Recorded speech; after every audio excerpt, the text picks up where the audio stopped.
ठीक है बच्चों, तो हम स्टार्ट करते हैं आज का क्लास। लास्ट क्लास हम देखे थे इकोनॉमिक प्रॉब्लम, है ना। इकोनॉमिक प्रॉब्लम में हमने उसका डेफिनेशन पढ़ा था। It is a problem of choice that how unlimited wants having different effectiveness are to be satisfied with limited resources of alternative use। ठीक है, तो ये डेफिनेशन हम पढ़ चुके थे और उसके अंदर जो भी ये 5 की वर्ड्स थे उसको हम डिटेल में समझ लिए थे। अब हम बढ़ते हैं अपने नेक्स्ट टॉपिक की तरफ जो है सेंट्रल प्रॉब्लम। ठीक है ना।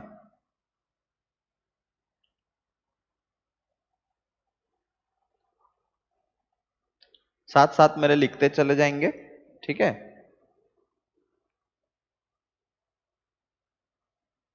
सेंट्रल प्रॉब्लम्स, इसके बहुत सारे नाम हैं। दूसरा है कॉमन प्रॉब्लम, तीसरा है चॉइस प्रॉब्लम्स और एक है सेंट्रल इकोनॉमिक प्रॉब्लम्स। ठीक है, ये 4 नाम है इसके। अब समझते हैं कि सेंट्रल प्रॉब्लम होता क्या है। ठीक है, इकोनॉमिक प्रॉब्लम में हम देखे थे सर, इकोनॉमिक प्रॉब्लम क्या था सर, जहां पे हमको सिलेक्शन करना पड़ता है वहां पे इकोनॉमिक प्रॉब्लम आ जाता है। सिलेक्शन क्यों करना पड़ता है सर? क्योंकि रिसोर्सेस लिमिटेड हैं और ह्यूमन वांट्स अनलिमिटेड है। ठीक है, सेंट्रल प्रॉब्लम में क्या है? सेंट्रल प्रॉब्लम में भी सिलेक्ट करना है बट किसी और चीज का सिलेक्ट करना है। मैं एक एग्जांपल से स्टार्ट करता हूं। ठीक है, एग्जांपल देखिए, आपको लिखना नहीं है अभी, सिर्फ समझना है। ठीक है, मान लीजिए हमारी उड़ीसा गवर्नमेंट के पास कुछ फंड्स हैं, पैसे, है ना, कुछ फंड्स एलोकेटेड हैं। अब इनके पास ऑप्शन है। क्या ऑप्शन है? एजुकेशन और डिफेंस। ठीक, क्या ऐसा हो सकता है क्या कि उड़ीसा गवर्नमेंट सारा का सारा पैसा एजुकेशन में लगा दे और डिफेंस में 1 रुपए भी खर्च ना करे? ऐसा हो सकता है क्या? नहीं। क्या ऐसा हो सकता है कि सारा का सारा पैसा डिफेंस में लगा दिया जाए और एजुकेशन में 1 रुपए भी खर्च ना किया जाए? क्या ऐसा हो सकता है? ऐसा भी नहीं हो सकता है। यानी कि हमको करना तो दोनों है ना, पैसे दोनों पे खर्च करने हैं, लेकिन क्योंकि फंड्स लिमिटेड है, अब जितना भी होगा भले 100 करोड़, 1000 करोड़, 10,000 करोड़, लेकिन तो लिमिटेड है ना कहीं तो जाके खत्म होगा। ठीक है, तो वो पैसे को हम इन दोनों में कैसे डिस्ट्रीब्यूट करेंगे वो चूज करना है, वो सिलेक्ट करना है। और वही प्रॉब्लम है क्या? Central problem. ठीक है, यानी कि जब हमारे पास ऑप्शंस तो हैं लेकिन हम किसी भी ऑप्शन को मिस नहीं कर सकते, मिस नहीं कर सकते। ध्यान से समझिए, इकोनॉमिक प्रॉब्लम में हम लैंड को अगर स्कूल के लिए बना रहे हैं, यूज कर रहे हैं, तो हम वहां पे हॉस्पिटल नहीं बनाएंगे। यानी हम दोनों में से किसी एक को सिलेक्ट कर रहे थे। लेकिन सेंट्रल प्रॉब्लम में हम दोनों में से दोनों को ही सिलेक्ट करेंगे, लेकिन प्रॉब्लम कहां पे आएगा? फंड्स एलोकेशन में, यानी किस में कितना फंड एलोकेट करना है उसमें प्रॉब्लम आएगा। ठीक है, यानी कि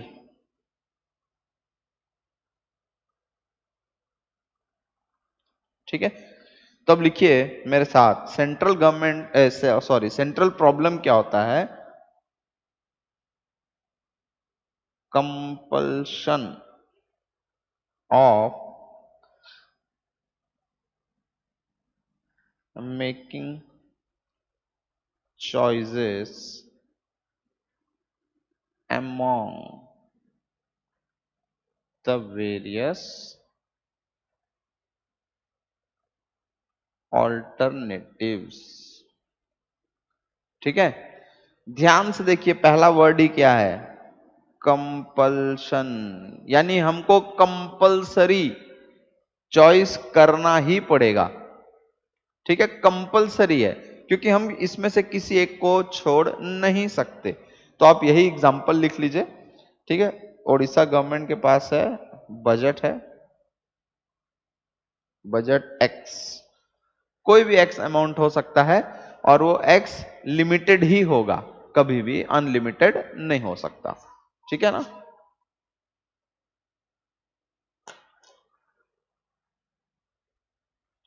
है ना? तो यानी कि जब एजुकेशन और डिफेंस में से किसी को भी हम नहीं छोड़ सकते, परसेंटेज डिसाइड करना है, यानी इस एक्स का कितना परसेंट एजुकेशन में जाएगा, कितना परसेंट डिफेंस में जाएगा। जब हमको ये दोनों को, इन दोनों के बीच में डिसीजन लेना है, this is called central problem. ठीक है, तो यहां पे आप लिख लीजिए, इस एग्जांपल को आप लिखेंगे,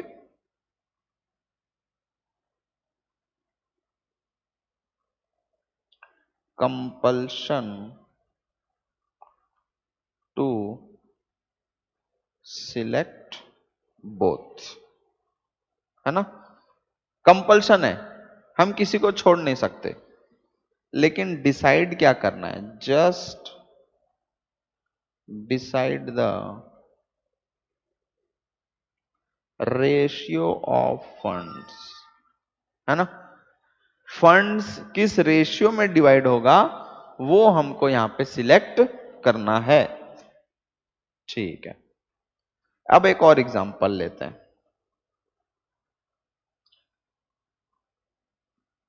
ओडिशा गवर्नमेंट अगेन बजट है रुपीज एक्स। ठीक है, इनके पास ऑप्शन है कि पूरे स्टेट में वाईफाई लगा दिया जाए, ठीक है, या पूरे स्टेट में मोनोरेल, यानी कि जो ट्राम बोलते हैं उसको, सॉरी मेट्रो टाइप का मोनोरेल किया जाए। है ना? अब आप मेरे को बताइए, क्या ऐसा जरूरी है कि वाईफाई होना ही चाहिए हर स्टेट में? ऐसा जरूरी है क्या? या पूरे स्टेट में वाईफाई होना जरूरी है क्या सरकार के द्वारा? नहीं। क्या पूरे स्टेट में मोनोरेल होना जरूरी है क्या? या ऐसा जरूरी है कि उड़ीसा गवर्नमेंट को पैसा खर्च करना ही पड़ेगा? नहीं।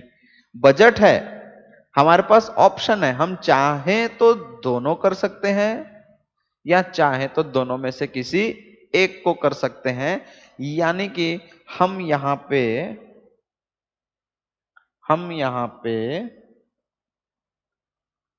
ये वर्ड डाल सकते हैं, दोनों में से किसी एक को, और यहां पे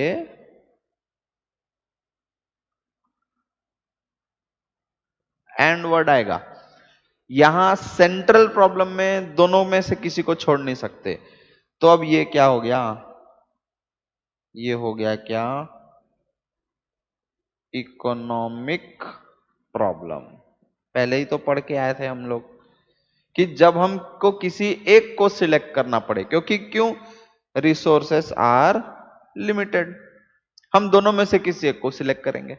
ठीक है, ये था हमारा क्या? Economic problem. अब हम आगे बढ़ते हैं अपने नेक्स्ट टॉपिक पे, वो है टाइप्स ऑफ सेंट्रल प्रॉब्लम्स। है ना? टाइप्स ऑफ सेंट्रल प्रॉब्लम्स बहुत ही सिंपल है, एक एक करके समझेंगे। पहले लिख लेते हैं क्या क्या है, लिखिए आप मेरे साथ साथ। व्हाट टू प्रोड्यूस, दूसरा हाउ टू प्रोड्यूस, तीसरा फॉर होम टू प्रोड्यूस। ठीक है ना? What to produce, how to produce, for whom to produce. ठीक है, ये हमारे 3 टाइप के सेंट्रल प्रॉब्लम है। अब हम एक एक को डिटेल में समझेंगे और बहुत ध्यान से समझेंगे, क्योंकि इसके बाद का टॉपिक और उसके बाद का भी टॉपिक दोनों इस पे डिपेंड करेगा, है ना? ठीक है, तो पहला क्या है हमारा?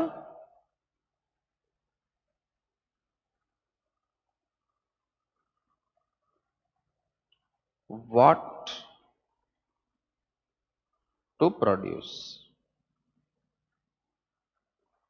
ठीक है सर, ऐसे तो देखकर समझ में आ गया, नाम से ही समझ में आ गया कि प्रोड्यूस क्या करना है, यही तो प्रॉब्लम है ना? लेकिन प्रॉब्लम क्यों है? ठीक है, प्रॉब्लम इसलिए है क्योंकि रिसोर्सेस क्या है? लिमिटेड। यानी कि हम रिसोर्सेस को यूज करके प्रोडक्शन भी क्या कर पाएंगे? लिमिटेड कर पाएंगे, क्योंकि रिसोर्सेस क्या है? लिमिटेड। और जब प्रोडक्शन लिमिटेड होगा, इसका मतलब हमको बहुत ध्यान से सोचना पड़ेगा कि हम अपने रिसोर्सेस को कहां पे यूज करें। ठीक है, अब जब हमको ये ध्यान देना पड़ेगा, तो हमको बहुत ज्यादा ध्यान देना पड़ेगा कि कौन से गुड्स या सर्विसेज को प्रोड्यूस किया जाए, सो दैट मार्केट में उसका डिमांड और सप्लाई बना रहे और लोगों को अपनी जरूरत की चीजें भी मिलती रहे, है ना? रिसोर्सेस लिमिटेड है, इसीलिए हमको डिसाइड करना पड़ता है कि हमको कौन से गुड्स एंड सर्विसेज प्रोडक्शन करने हैं, और ये भी डिसाइड करना पड़ेगा कि किस क्वांटिटी में, यानी कितना क्वांटिटी बनाया जाए। ठीक है, क्योंकि अगर कोई भी प्रोडक्ट या कोई भी गुड्स अगर एक्स्ट्रा बन गया, यानी कि इसका मतलब ये हुआ हम रिसोर्सेस को वेस्ट कर रहे हैं, और वो रिसोर्स जो कि लिमिटेड है, वो रिसोर्स जो लिमिटेड है उसको वेस्ट करना, यानी हमारे इकोनॉमी में फिर प्रॉब्लम कहीं ना कहीं और बढ़ जाएगा। तो इसीलिए ये बहुत ज्यादा ध्यान देना पड़ता है कि कौन से गुड्स को प्रोड्यूस करना है और किस क्वांटिटी में प्रोड्यूस करना है। ठीक है, जब हम ये डिसाइड कर लेंगे, और इसका मतलब ये होगा क्या? हमारा टाइप्स ऑफ सेंट्रल प्रॉब्लम का पहला पार्ट। ठीक है, लिखिए। What goods and services are to be produced and in what quantity। ठीक है, कौन से गुड्स एंड सर्विसेज प्रोड्यूस करने हैं और उनका क्वांटिटी क्या होगा। इसका रीजन क्या है मैं आपको बता दिया। Resources are limited in nature, और कोई भी सोसाइटी ऐसा नहीं है जहां पे वो 4 रिसोर्सेस अनलिमिटेड पाए जाएंगे, है ना? कोई भी सोसाइटी ऐसा नहीं है जहां पे वो 4 रिसोर्सेस अनलिमिटेड वे में पाए जाएंगे, इसीलिए हमको डिसीजन लेना पड़ेगा। लेकिन आप सोच कर बताओ सर, ये सेंट्रल प्रॉब्लम में क्यों आ गया? आप सोच कर देखो बेटा, क्या सारे रिसोर्सेस किसी एक ही गुड के प्रोडक्शन में लगा सकते हैं क्या? नहीं, क्योंकि हमारे पास इतने सारे गुड्स हैं और इतने सारे कंज्यूमर्स हैं कि हमको बहुत सारे गुड्स को प्रोड्यूस करना ही पड़ेगा। यानी कंपल्सरी हमको प्रोडक्शन करना ही पड़ेगा। हाँ, डिसाइड क्या करना है कि किस रिसोर्स को कितने रेशियो में कौन से प्रोडक्ट में लगाया जाए। ठीक है, मैं फिर से रिपीट कर रहा हूं, डिसाइड तो क्या, कंपल्सरी सबको प्रोड्यूस तो करना है, लेकिन डिसाइड क्या करना है, किस रिसोर्स को किस रेशियो में किस प्रोडक्ट में लगाया जाए, वही डिसाइड करना है। इसीलिए ये कहां पे आ गया, सेंट्रल प्रॉब्लम में आ गया। ठीक है, जल्दी से आप लिख लीजिए इसको, 1 मिनट का समय है। ठीक है ना, और ऐसे लिखिए, ऐसे समझिए, ताकि लिखते लिखते ही सब कुछ याद हो जाए। घर में सिर्फ 5 या 10 मिनट कॉपी देखे और सब पूरा क्लास याद आ जाए। ठीक है,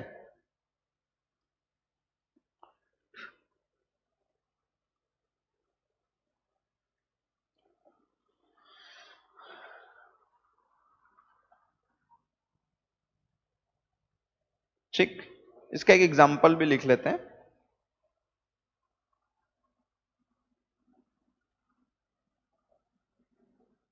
लिखिए, the problem before finance minister is out of available resources। ठीक है ना, how much to be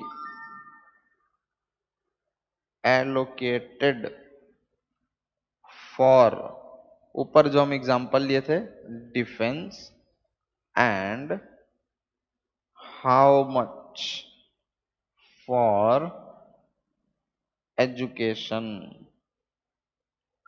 ठीक है, वही बात हो गया ना, कौन से गुड्स को ज्यादा प्रोड्यूस करना है ना, कौन से गुड्स को कितना प्रोड्यूस करना है, वो हमको डिसाइड करना है। ठीक है बेटा, आप याद करके चले गए, ठीक है, ये वाला सब कुछ एग्जाम में आप यहां लिख दिए वाईफाई, और यहां लिख दिए मोनोरेल। ठीक, ये हो जाएगा रॉन्ग। क्यों हो जाएगा रॉन्ग? क्योंकि ये दोनों में से कंपल्सरी नहीं है, दोनों को चूज करना कंपल्सरी नहीं है। तो इसीलिए ध्यान से आपको एग्जाम्पल में ऐसे दो चीज लिखने पड़ेंगे जिसको हमको दोनों को चूज करना पड़ेगा। ठीक है जी सर, ठीक, ठीक है। अब नेक्स्ट में आ जाते हैं,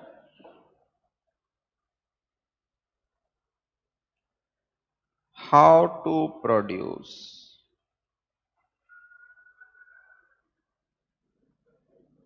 ठीक है, हाउ टू प्रोड्यूस, पहले लिख लेते हैं इसको, तो थोड़ा सा इजी हो जाएगा समझने में।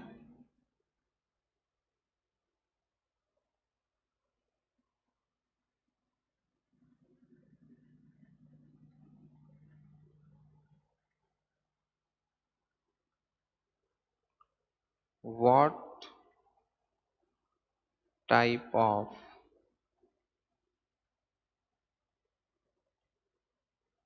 technique should be used in production process? ठीक है, अब ठीक है, कौन से टाइप ऑफ टेक्निक को यूज करना है in the production process. Sir technique कितने टाइप के होते हैं? कैपिटल इंटेंसिव टेक्निक, ठीक है। सर ये कैपिटल इंटेंसिव टेक्निक क्या होता है? यहां पे मोर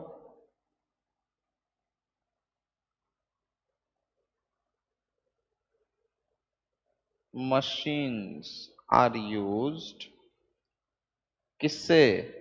लेबर से भी ज्यादा, देन लेबर, ठीक है। What type of technique should be used in the production process, और उसका पहला टेक्निक क्या है? कैपिटल इंटेंसिव टेक्निक, ठीक।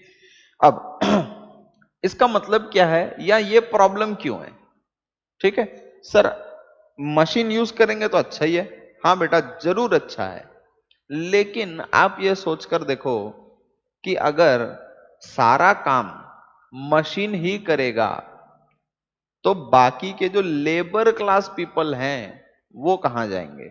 उनका काम मशीन तो कर दिया, लेकिन उनका कमाई कैसे होगा? लेबर क्लास पीपल का कैसे इनकम होगा?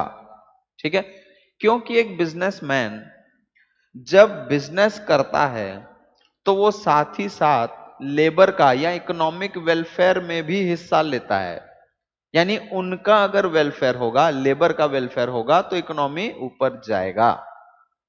और अगर हम पूरा का पूरा कैपिटल इंटेंसिव टेक्निक लगा दें तो लेबर लोग बेचारे कमा नहीं पाएंगे।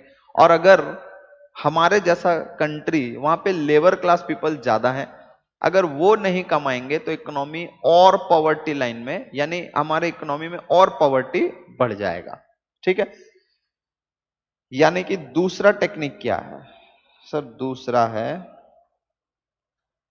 Labour intensive technique. यहां पे क्या यूज करेंगे? More labour is used than machines. Sir अगर इतना ही है तो पूरा का पूरा लेबर इंटेंसिव टेक्निक कर दो। कर सकते हैं बेटा, कोई दिक्कत नहीं है, लेकिन जो बड़े बिजनेस हाउसेस हैं, ठीक है, जो बड़े बिजनेस हाउसेस हैं, क्या वो लेबर इंटेंसिव टेक्निक से जो भी प्रोडक्शन होगा, क्या उसको लेकर वो फॉरेन मार्केट में कंपटीशन कर पाएंगे क्या? या क्या वो इंटरनेशनल स्टैंडर्ड्स के गुड्स बना पाएंगे क्या? नहीं बना पाएंगे। इसका मतलब क्या हो गया सर? कहीं ना कहीं हमको लेबर भी यूज करना है, और सर कहीं कहीं पे कैपिटल भी यूज करना है। अब आप देखो, हम किसी एक पर्टिकुलर टेक्निक को यूज करके प्रोडक्शन नहीं कर पा रहे, हमको दोनों करना है, दोनों टेक्निक को यूज करना है। इसीलिए वो कहां पे आ गया? सेंट्रल प्रॉब्लम में।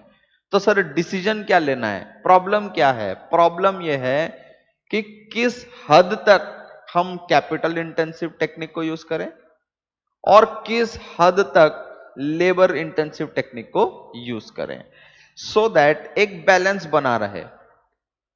कैपिटल इंटेंसिव में कैपिटल इंटेंसिव में क्वालिटी तो अच्छा है, ठीक है, लेकिन कॉस्ट भी है। लेबर इंटेंसिव में कॉस्ट नहीं है तो लेकिन क्वालिटी भी नहीं है। तो दोनों हमको दिमाग में रखकर एक बैलेंस बना के चलना है कि कितना, किस हद तक मशीन्स को यूज किया जाए, किस हद तक लेबर को यूज किया जाए, ठीक है। तो for example, the problem before the businessman is to employ more labor or more capital, है ना। यही तो अभी हम डिस्कस किए, बस मैंने उसको लिख दिया। प्रॉब्लम क्या है, ज्यादा लेबर यूज करें या ज्यादा कैपिटल। कैपिटल ज्यादा यूज करेंगे तो कॉस्टली है लेकिन क्वालिटी अच्छा है, लेबर ज्यादा यूज करेंगे ऑल्दो सस्ता है लेकिन क्वालिटी नहीं है, तो इसलिए हमको बैलेंस बना के चलना पड़ेगा। ठीक है, इतना आप लिखिए, फिर हम आगे बढ़ते हैं।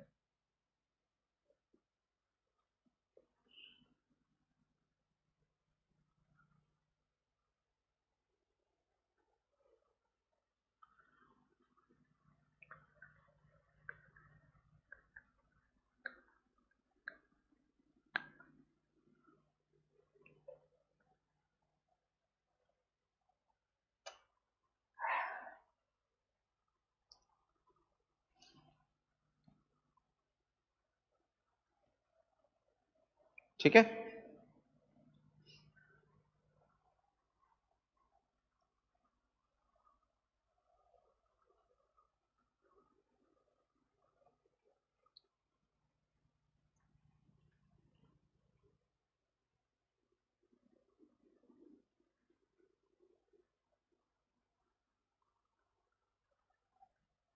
नेक्स्ट क्या था, फॉर होम टू प्रोड्यूस। ठीक है ना, फॉर होम टू प्रोड्यूस। अब यहां पे क्वेश्चन क्या आता है, फॉर होम टू प्रोड्यूस का मतलब क्या है। देखो, मेन प्रॉब्लम ये नहीं है, ये प्रॉब्लम क्यों आया वो इंपॉर्टेंट है, वो अगर समझ गए तो ये प्रॉब्लम भी हम आराम से समझ जाएंगे। ठीक है, हमारे जैसे, हमारा जो देश है इसमें आप देखोगे तो इनकम वाइज अगर हम डिस्ट्रीब्यूट करें तो रिच क्लास है, पुअर क्लास है, मिडिल क्लास है, फिर मिडिल में भी लोअर मिडिल, अपर मिडिल है। ठीक है, रिच में भी बहुत ज्यादा रिच है, ठीक ठाक रिच है। ठीक है, अब पुअर तो पुअर ही है, पुअर में भी कैटेगरी है, ऐसे इसका बोलने का मतलब कैटेगरी बना हुआ है। और इन लोगों के बीच में जो इनकम डिस्ट्रीब्यूट होता है, डिस्ट्रीब्यूट बोलने का मतलब क्या है कि रिच को बहुत ज्यादा पैसा मिलता है, पुअर को बहुत कम पैसा मिलता है, यानी रिच और रिच हो रहा है, पुअर और पुअर हो रहा है। ठीक है, अब क्योंकि इनके बीच में इनकम इन इक्वालिटी, ध्यान से सुनना, इनकम इन इक्वालिटी है या डिस्ट्रीब्यूट जो हो रहा है वो इन इक्वल तरीके से हो रहा है, तो किनके लिए प्रोडक्शन किया जाए वो एक बहुत बड़ा प्रॉब्लम क्रिएट हो जाता है। अगर हम सिर्फ रिच के लिए प्रोड्यूस करेंगे तो बेचारे पुअर मर जाएंगे, पुअर के लिए प्रोड्यूस करेंगे तो क्योंकि वो पुअर हैं उनके लिए प्रोड्यूस तो कर लेंगे, कोई दिक्कत नहीं है, लेकिन इकोनॉमी आगे बढ़ेगा कैसे। आप बात को समझ रहे हो ना, जब प्रोडक्शन, जब रिच अगर खर्चा नहीं करेंगे तो हमारा इकोनॉमी कैसे आगे बढ़ेगा, तो इसीलिए दोनों के लिए प्रोडक्शन करना जरूरी है। अब प्रॉब्लम आ गया कि किसके लिए प्रोड्यूस किया जाए, रिच के लिए या पुअर के लिए। ठीक है, बोलने का मतलब क्या हो गया, क्योंकि इन इक्वल डिस्ट्रीब्यूशन है किसका, इनकम का, तो यहां पे प्रॉब्लम क्रिएट हो जाता है कि किसके लिए गुड्स को बनाया जाए। ठीक है, पहले मैं एक सेंटेंस लिखा रहा हूं, फिर अपन आगे लिखेंगे या आगे बताऊंगा, लिखिए। How the income should be distributed among income earners, है ना। कैसे इनकम को डिस्ट्रीब्यूट किया जाए between rich and poor, earners मतलब जो इनकम अर्न कर रहा है, इनकम तो हर कोई अर्न कर रहा है, तो among income earner so that income inequalities can be reduced, है ना। इनकम को किस तरीके से डिस्ट्रीब्यूट किया जाए ताकि उन दोनों के बीच में, यानी रिच और पुअर के बीच में जो इनइक्वालिटी है वो रिड्यूस हो जाए। और ये प्रॉब्लम आया क्यों? This is because of high level of income inequalities that we need to think for whom to produce। ठीक है ना। यानी कि पुअर को इतना पैसा कम मिल रहा है कि बेचारे को ठीक से खाने को नहीं मिल रहा, तो सिर्फ अगर उसके लिए प्रोड्यूस करें तो रिच कैसे चलेगा? वो लग्जरी आइटम कैसे यूज करेगा? वो लग्जरी आइटम यूज नहीं करेगा तो प्रोडक्शन नहीं होगा, प्रोडक्शन नहीं होगा तो लेबर क्लास पीपल को पैसा नहीं मिलेगा, उनको ऑलरेडी पैसा नहीं मिल रहा था। ठीक है, तो यानी कि रिच के लिए बनाना जरूरी हो गया। अगर प्रोडक्शन पुअर के लिए नहीं करेंगे तो क्योंकि उनके पास कम पैसा है, उनको खाना देगा कौन, या बेसिक नीड्स कौन पूरा करेगा? ठीक है, बोलने का मतलब क्या हो गया, हमको प्रोडक्शन दोनों के लिए करना है, लेकिन डिसीजन क्या है, कंपल्शन क्या है कि प्रोडक्शन दोनों के लिए होगा। डिसीजन क्या है कि कितना किसके लिए प्रोड्यूस करना है ना। तो प्रॉब्लम क्या है देखो,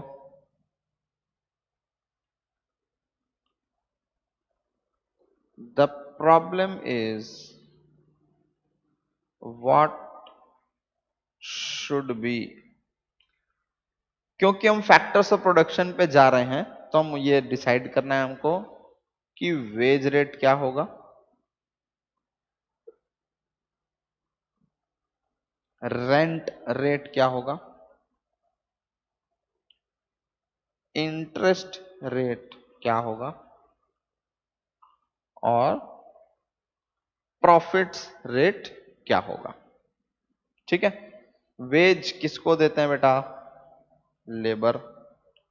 रेंट किसको दिया जाता है? लैंड। इंटरेस्ट किसको देते हैं? कैपिटल। और प्रॉफिट किसको दिया जाता है? एंटरप्रेन्योर। ठीक है, इन चार फैक्टर्स ऑफ प्रोडक्शन के लिए हमको रेट डिसाइड करना है।